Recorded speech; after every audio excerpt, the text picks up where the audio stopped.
Sobre todo, un buen día, un buen año 2017, a nombre de todos quienes seguimos soñando, de quienes todos apostamos por el futuro y vemos con preocupación cómo los destinos del Perú y de Latinoamérica, sometidos a una clase minoritaria dominante y al imperialismo norteamericano, cada día se viene agudizando y se va agravando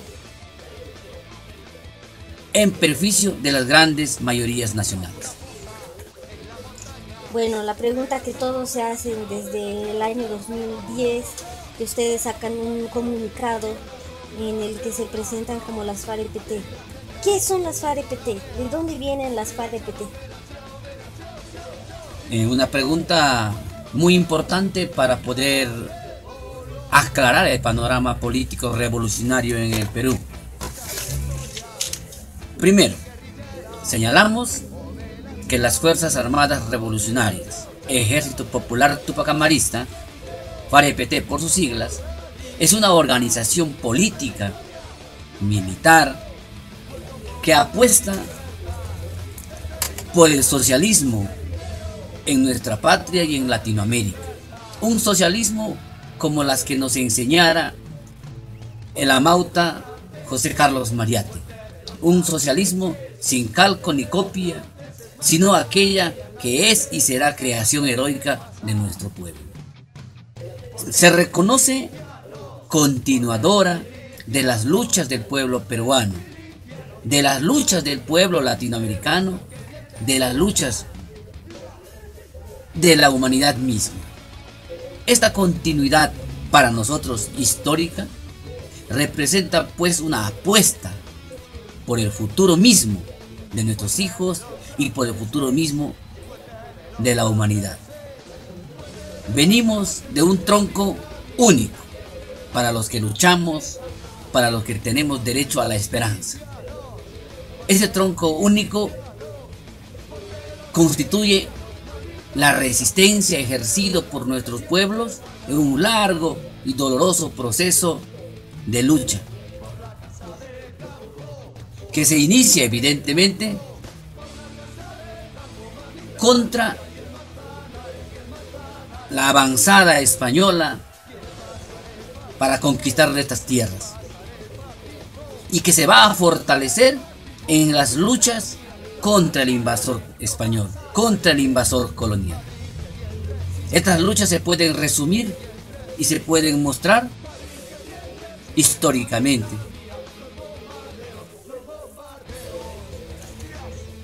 Desde la resistencia ejercida en Vilcabamba, pasando por la resistencia de Juan Santos Atahualpa, y llegar a concretizarse en un gran proyecto de liberación nacional, de independencia continental, planteada por Túpac Amaru II. Y sobre todo, lo importante de esta propuesta Túpac Amarista es la importancia de forjar un gobierno de pobres y desposeídos. Comandante Camilo, una pregunta imprescindible. ¿Ustedes son una fracción del movimiento revolucionario Túpac Amaru? Es necesario remontarnos hacia los años 80, 90, para poder interpretar la historia de las luchas revolucionarias. En los años 80 nace el movimiento revolucionario Túpac Amaru como una propuesta político-militar que apuesta por un futuro mejor. No lo negamos, nosotros venimos de esa experiencia. La experiencia del MRTA es la experiencia más rica, más enriquecedora sobre el sujeto revolucionario. Y constituye para el revolucionario peruano y latinoamericano el acumulado histórico que hay que defender. No representamos una fracción del movimiento revolucionario Túpac Amaru. Lo que sí nos consideramos en todo caso es una continuidad también de ese proceso. Por lo que la amplitud, la visión estratégica se abraza con el MRTA y aúna también sus esfuerzos. Evidentemente lo reconocemos, el movimiento revolucionario Túpac Amaru sufrió una derrota militar en los años 90, lo que ha ocasionado la dispersión orgánica. Eso hizo imposible la reestructuración posterior. La magnitud del golpe recibido hacia los revolucionarios, hacia lo que se llamó en su momento su vanguardia política, fue de tal magnitud que no se pudo recomponer las fuerzas, que no se pudo avanzar y romper la consigna lanzada por el camarada Evaristo en el año 92 de irse a un repliego táctico ordenado. No pudimos salir, no se pudo salir. Los días pasaron, los años pasaron. Esto ha obligado a una completa desorganización, si vale el término, y el surgimiento de nuevas posiciones internas dentro de lo que es el movimiento revolucionario Túpac Amaru, a pesar de los varios y denodados esfuerzos por reconstituir la unidad política de la organización. Entonces nosotros, que nos reconocemos continuadores del proceso de la lucha del pueblo peruano, también nos reconocemos como continuadores de ese proceso hermoso, heroico, que constituye el movimiento revolucionario Túpac Amaru. Camilo Reyes. A 20 años de la toma de la residencia del embajador japonés en Lima, ¿cuáles fueron las razones políticas, tácticas para esta acción? Respondiendo a la pregunta, las duras condiciones de lucha tras una salvaje arremetida del Estado peruano obligó necesariamente a las organizaciones revolucionarias del Perú a un repliegue militar, porque las condiciones políticas de la dictadura habían obligado a un reflujo social y popular que hacía creer que la propuesta revolucionaria era una propuesta antipopular, antinacional, que hacía creer que las medidas adoptadas por Alberto Fujimori y su rosca de corrupción eran las medidas que convenían a los intereses del pueblo peruano. Nos obligó entonces a buscar un mecanismo que nos permitiera decir, primero, basta a la dictadura, que nos permitiera decir, la dictadura no puede ir más, porque la violación de derechos humanos, el asesinato, el crimen selectivo, las torturas, ya eran política de Estado. Se desarrollaba, pues, una política punitiva, no solamente contra los revolucionarios, sino también contra todos aquellos que se oponían al proyecto de continuismo dictatorial fujimontesinista. Entonces, pues, era necesario romper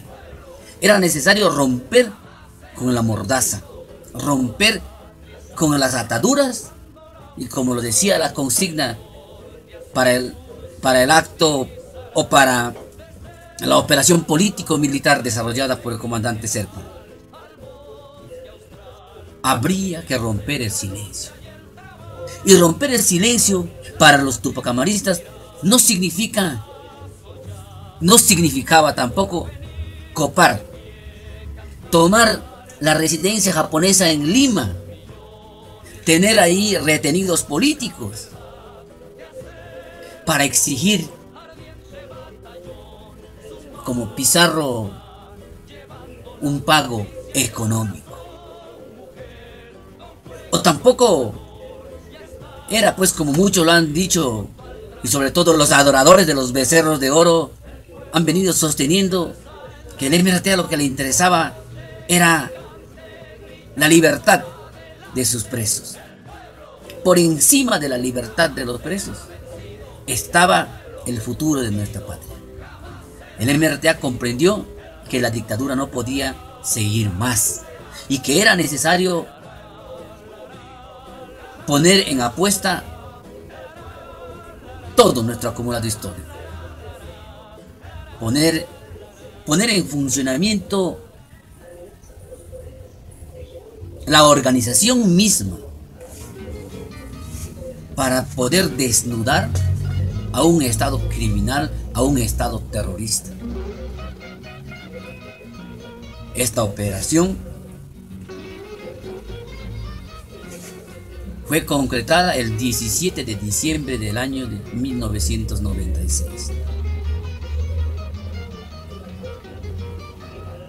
Se logró entonces demostrar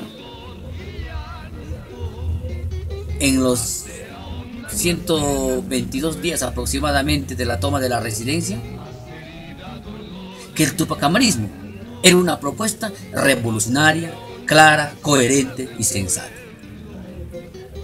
porque no había cometido una sola acción terrorista en los días que duró la toma de la residencia japonesa, que hacía de su palabra y de su prédica una práctica consecuente, honesta,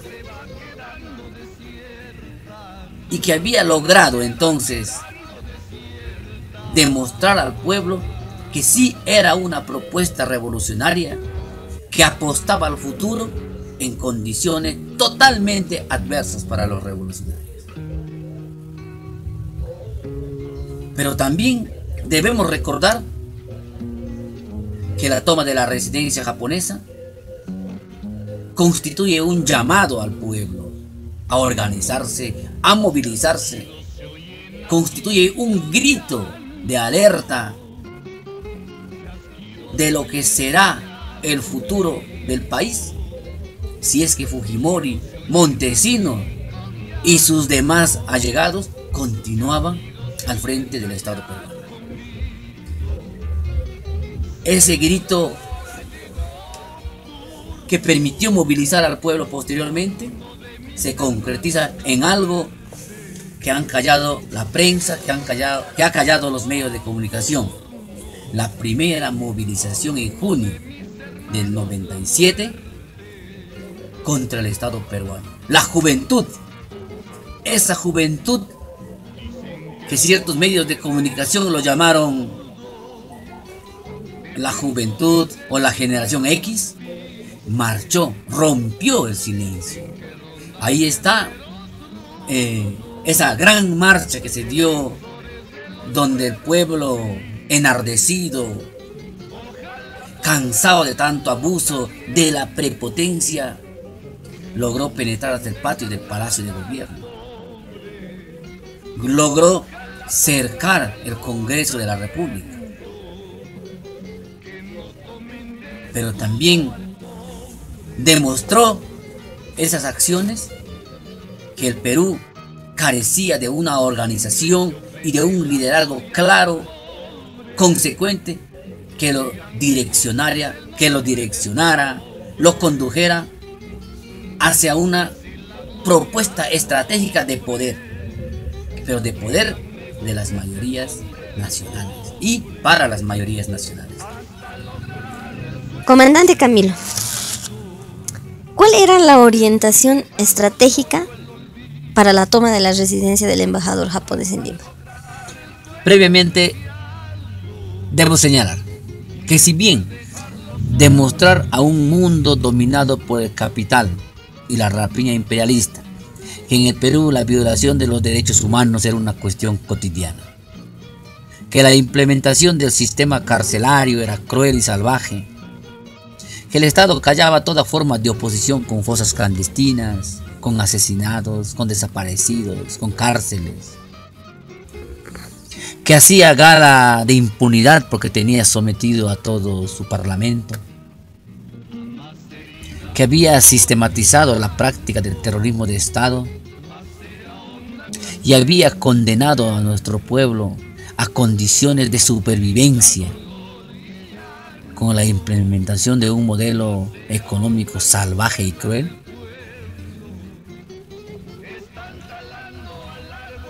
Nuestro objetivo revolucionario iba más allá de lo que el mundo sabía, de lo que el mundo callaba. Los revolucionarios tupacamaristas íbamos también más allá de esa justificación histórica de nuestra acción y de nuestra presencia en el escenario político peruano. La orientación estratégica del tupacamarismo se enfocaba a señalar a las generaciones futuras que la construcción de un mundo nuevo del socialismo peruano y latinoamericano tenía necesariamente que atravesar el camino doloroso. Se reafirmaba la tesis revolucionaria del comandante Ernesto Che Guevara cuando decía de que una revolución se triunfa o se muere si esta es verdadera. Y evidentemente el socialismo peruano, por lo que apostamos nosotros, no va a ser resultante de las elecciones democráticas burguesas, ni mucho menos va a ser una concesión de las clases dominantes hacia el pueblo peruano. Y cuando hablamos del camino doloroso,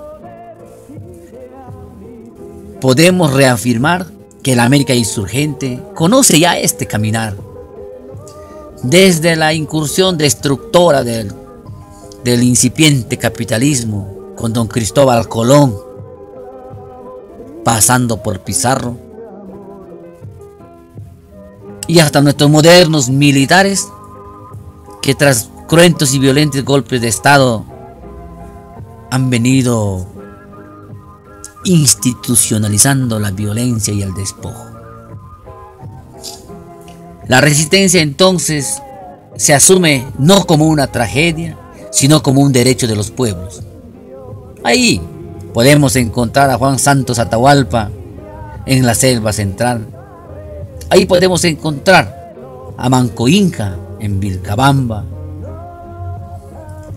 a Túpac Amaru I y finalmente a Túpac Amaru II.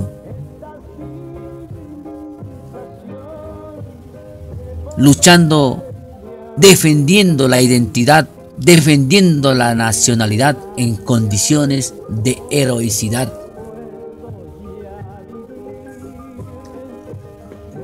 Entregando su cuota de construcción revolucionaria para que la historia cambie y el pueblo viva. ¿Por qué el MRTA no pudo frenar la salida militar en la toma de la residencia? Primero debemos tener en claro lo siguiente. La toma de la residencia del embajador japonés en Lima se realiza en condiciones de repliegue del movimiento revolucionario Túpac Amaru. Eso es una de los elementos que se puede mencionar por qué no se pudo frenar una acción del Estado. Segundo, el MRTA no había logrado crear sus reservas estratégicas en el exterior. Y tercero, la debilidad orgánica y la ausencia de un campo popular en ofensiva nos impidió generar un amplio campo social movilizado que frenara la salida militar que la dictadura diseñaba al amparo del imperialismo norteamericano. La intensa campaña política realizada por el camarada Isaac Velasco en el exterior nos abrió un importante frente internacional que no tuvo correspondencia con el débil trabajo interno, que se limitó a unas pocas declaraciones y entrevistas sueltas, así como de algunas pintas en mayo del 97, cuando ya había concluido. Nos enseñaron que una de las más exitosas ofensivas del tupacamarismo en armas, que había demostrado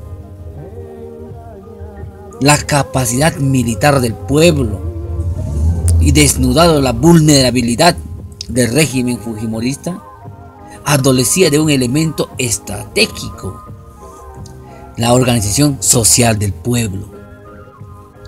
Este vacío histórico no permitió la implementación de la consigna revolucionaria, puesto que romper el silencio no solo era una cuestión de ruptura del cerco mediático a la que nos había sometido la dictadura, sino por sobre todo debíamos romper la mordaza social, las ataduras populares que impedían movilizarse, que impedían que los gremios, los sindicatos y las organizaciones sociales y populares que formaban el campo popular pudiesen movilizarse, porque estaban atemorizadas, porque sus dirigentes estaban en las cárceles y sus organizaciones debilitadas. No podíamos, bajo estas condiciones, ganar las calles, los montes, las ciudades, por tanto y por cuanto se encontraban inmovilizadas. Camilo,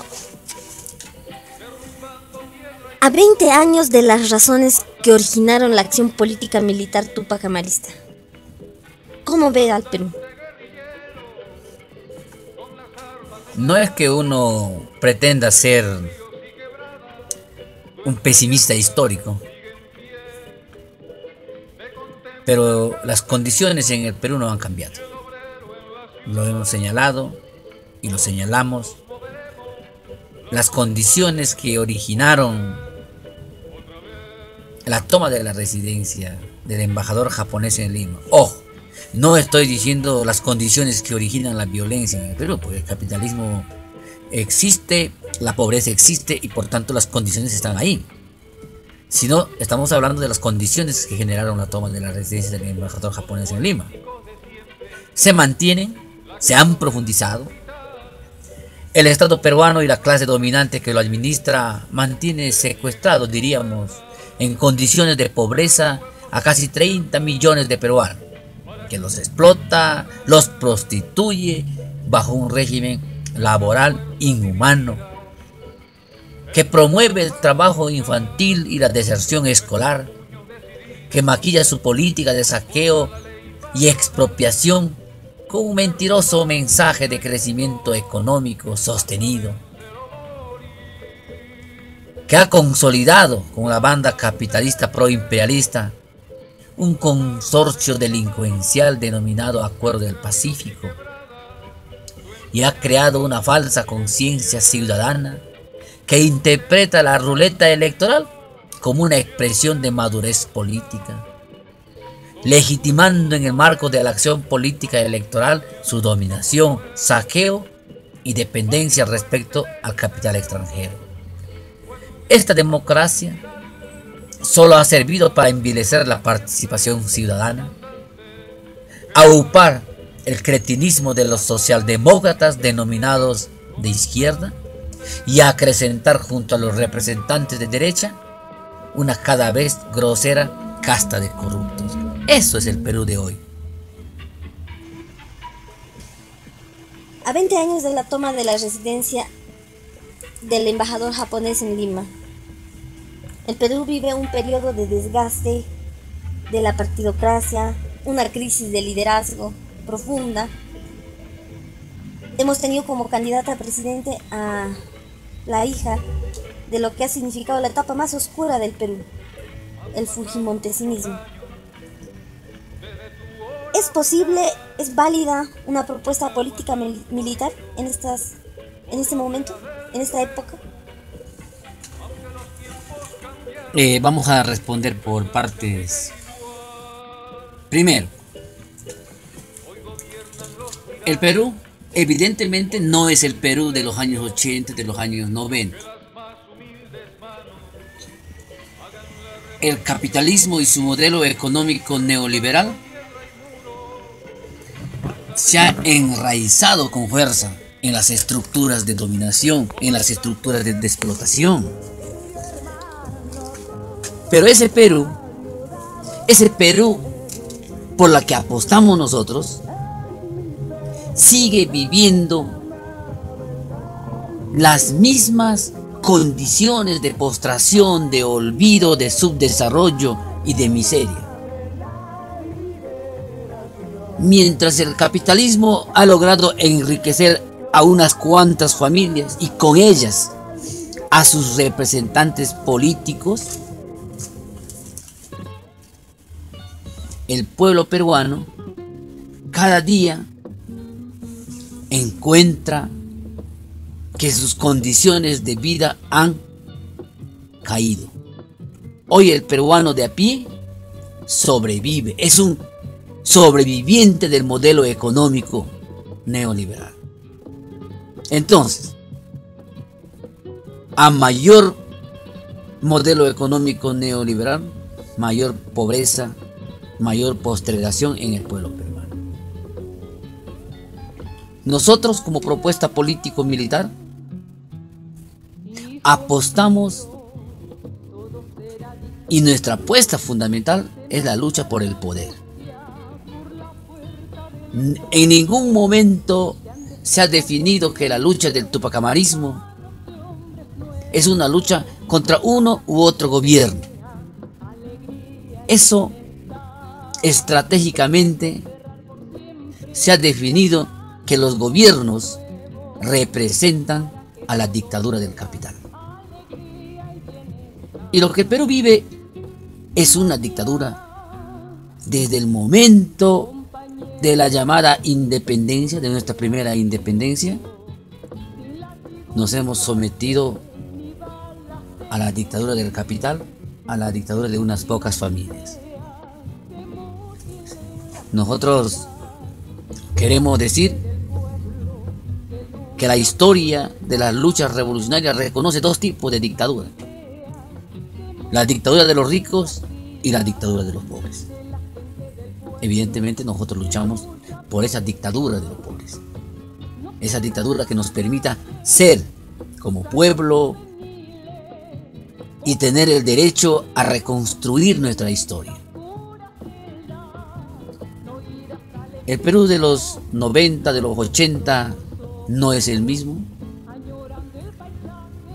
No es el mismo porque sus condiciones de vida se han empeorado y se han profundizado.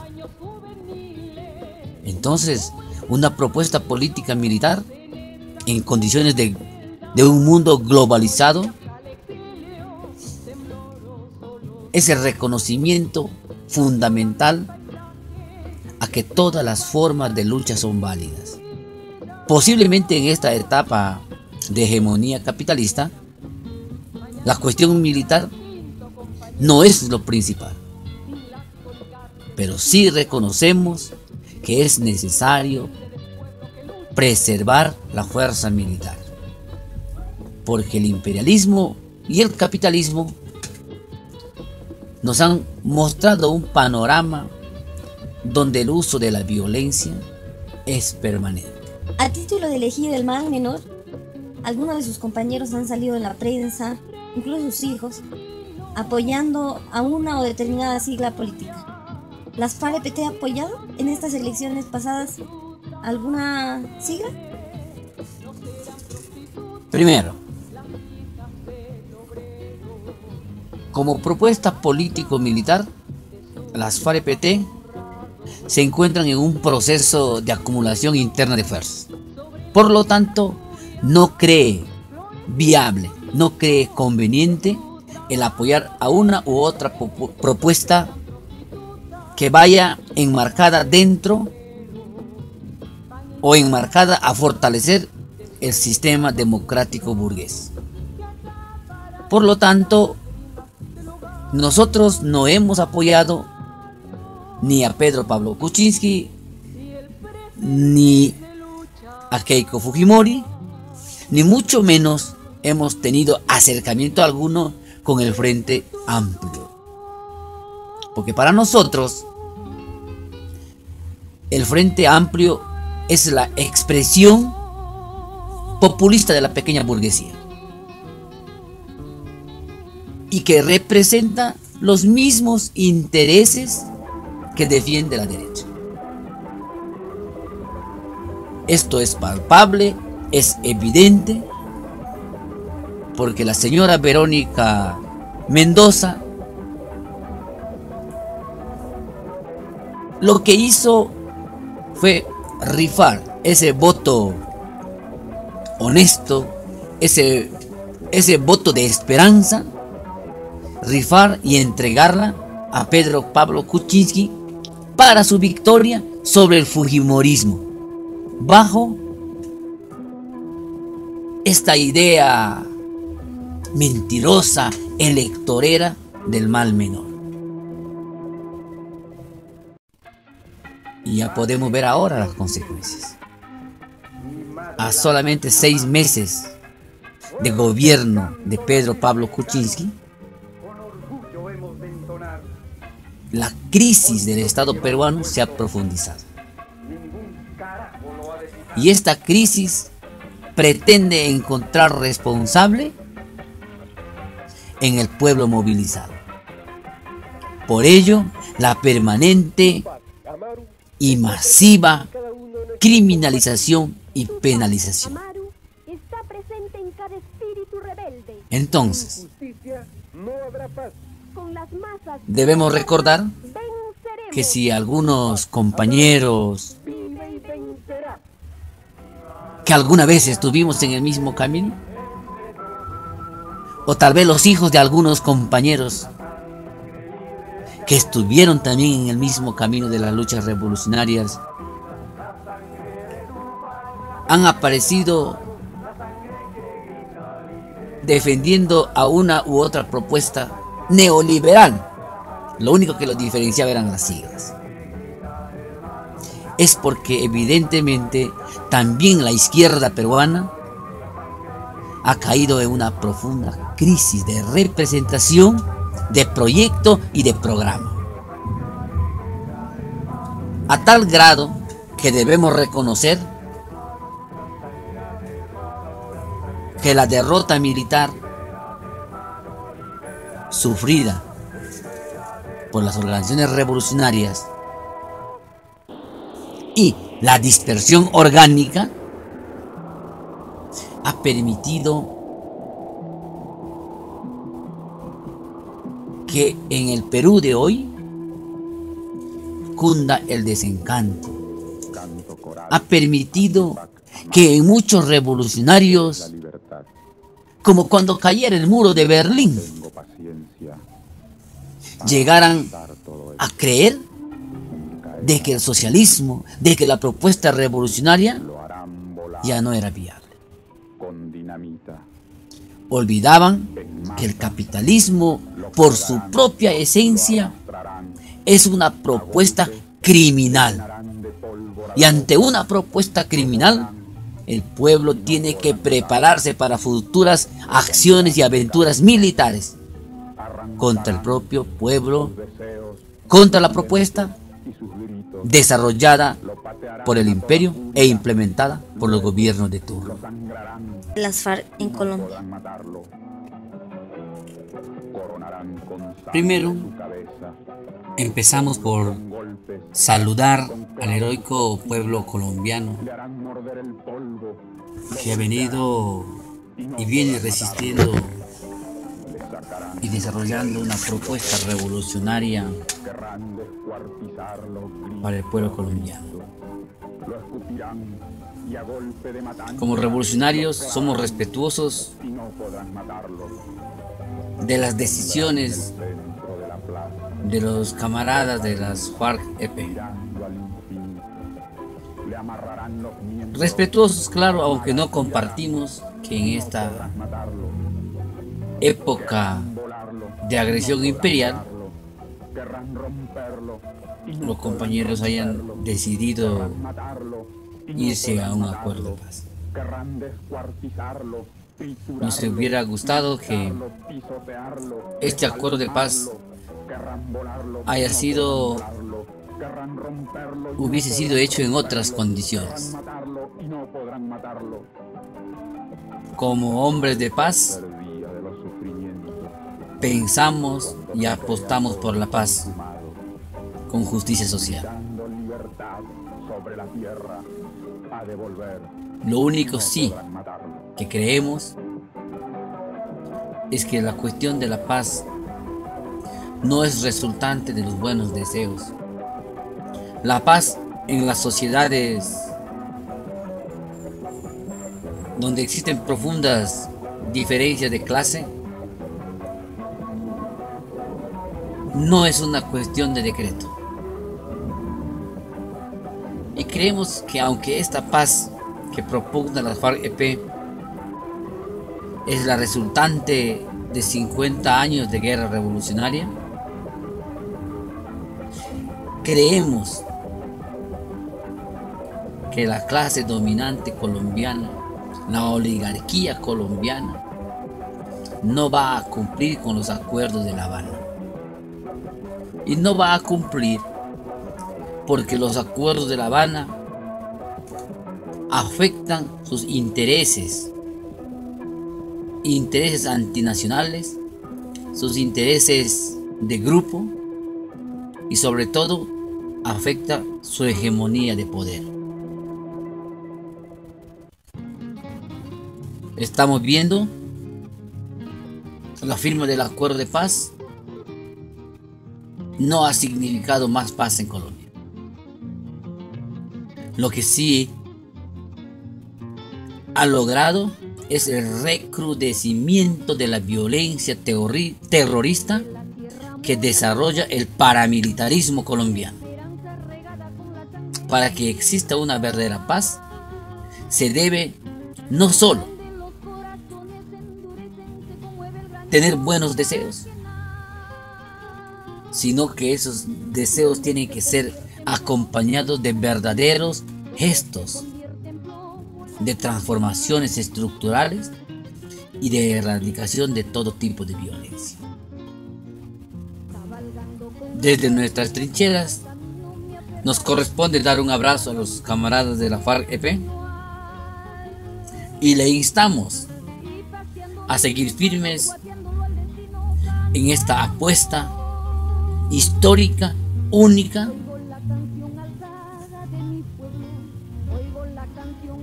en la que se han embarcado. En síntesis, no significa para nosotros la derrota de la propuesta revolucionaria. Creemos sí que el acuerdo de paz es resultante del ejercicio del derecho de resistencia. Con la firma del acuerdo de paz se crea un precedente jurídico para que el derecho de resistencia pueda ser visto desde una perspectiva de cambio, de transformación en el constitucionalismo latinoamericano. ¿Qué opinión le merece el discurso político que está manejando Donald Trump en estos momentos para con Latinoamérica? Bien, vamos a decir de que el imperio es imperio en todas partes, en toda época. Por tanto, su visión estratégica de dominación y de saqueo no cambió. Los Estados Unidos, convertidos lamentablemente luego de la caída del muro de Berlín en el llamado gendarme único, ha desarrollado permanentemente una política de agresión y de injerencia en los pueblos.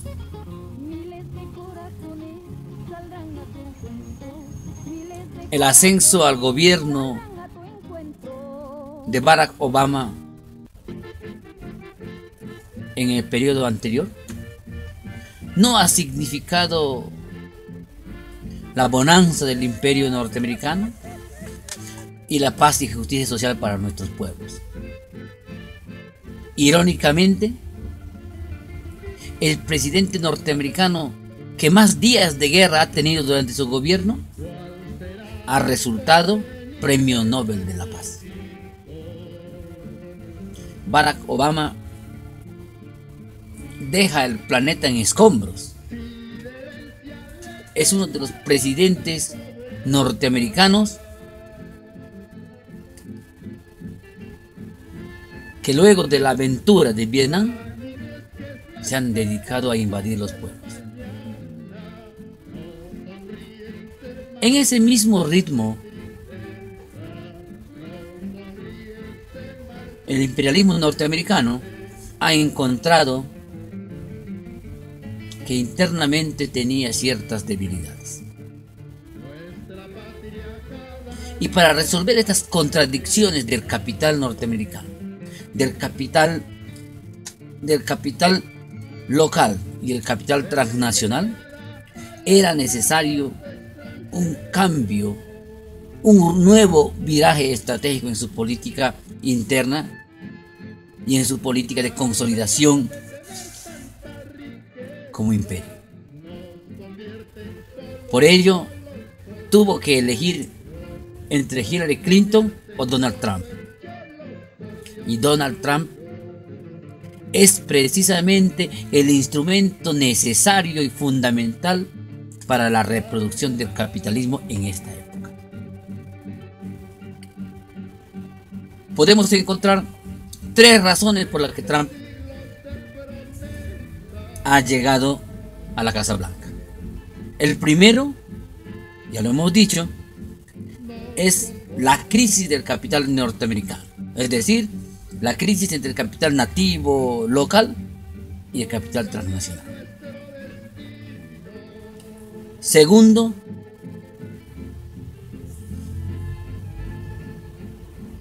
el debilitamiento de su hegemonía en este nuevo denominado orden mundial, y el surgimiento de nuevas potencias ha llevado a Estados Unidos a replantearse su política imperial. Por lo tanto, necesita un periodo de reestructuración de su economía, la que va a ir acompañado de un periodo de gobierno mundial compartido, es decir, los mercados repartidos entre China, Estados Unidos y Rusia. Ese es el escenario que se nos presenta. Y tercero, una política respecto a los países periféricos tercermundistas de agresión y de injerencia acentuada. Eso es lo que tenemos. Donald Trump entonces inaugura una nueva etapa en lo que se denomina el llamado orden mundial, pero lo va a inaugurar con una nueva y renovada política que lo denominamos el imperial populismo. Este imperial populismo, que se caracteriza por la defensa de su llamado espacio vital, por la exacerbación de los valores norteamericanos, yanquis, y por un desprecio a toda aquella cultura que no signifique y que no tenga la piel blanca. Esto a futuro nos puede llevar a la reedición del fascismo en Estados Unidos. Recordemos el discurso populista de Adolf Hitler. También para poder diseñar una política de agresión y de cierre de sus fronteras. Nada nuevo en el hemisferio de los imperios, pero sí muy peligroso para nuestros pueblos. Una lectura rápida nos debe llevar a una evaluación seria y crítica sobre el rumbo de los revolucionarios y de las organizaciones sociales y populares. Sobre ellas descansa y va a descansar la responsabilidad histórica de frenar el fascismo norteamericano que se nos viene con Donald Trump. Finalmente, después de hacer una evaluación tanto interna como a nivel internacional de las condiciones de explotación en las que se vive, ¿cuál es la propuesta de las FAREP-PT? La propuesta de las FAREP-PT hacia el pueblo peruano, hacia la patria grande, es la búsqueda permanente de la paz con justicia social, de la construcción real y objetiva de la patria grande, de la defensa del legado histórico del comandante Chávez, del proyecto ALBA, y sobre todo, a nivel interno, nosotros planteamos que se debe resolver el vacío histórico que el pueblo necesita para lograr la victoria revolucionaria y que nos lleve en un futuro próximo a la sociedad socialista. Segundo, un llamado a todos los revolucionarios del Perú y de Latinoamérica a conjuntamente desarrollar una agresiva política de organización en dos frentes. Esto que nos permita construir una propuesta de poder ante esa agresión imperialista que se nos viene. Y tercero, ante la agresión de las grandes transnacionales, principalmente en el sector minero, se plantea que hay que implementar en el seno de los gremios, de los sindicatos, del movimiento social organizado, una plataforma que desarrolle una política de todas las formas de lucha. Esto va a posibilitar la creación y formación de cuadros revolucionarios. Y finalmente, invocamos a los camaradas, a los compañeros, a los hermanos revolucionarios, a los tupacamaristas convictos y confesos, a quienes abrazamos los postulados de la Mauta José Carlos Mariátegui y sobre todo a quienes nos decimos herederos del ejemplo no solamente de Tupac Amaru, sino de nuestro inmortal comandante Néstor Serpa Cartolini, a construir la dirección revolucionaria unificada que posibilite una nueva ofensiva del tupacamarismo en el Perú y en Latinoamérica. Unidad para luchar, unidad para vencer. Tupac Amaru vive, vuelve y vencerá. Por la patria grande y el socialismo, Néstor Serpa, comandante de la dignidad tupacamarista, cabalga de nuevo. Con las masas y las armas, patria o muerte, venceremos.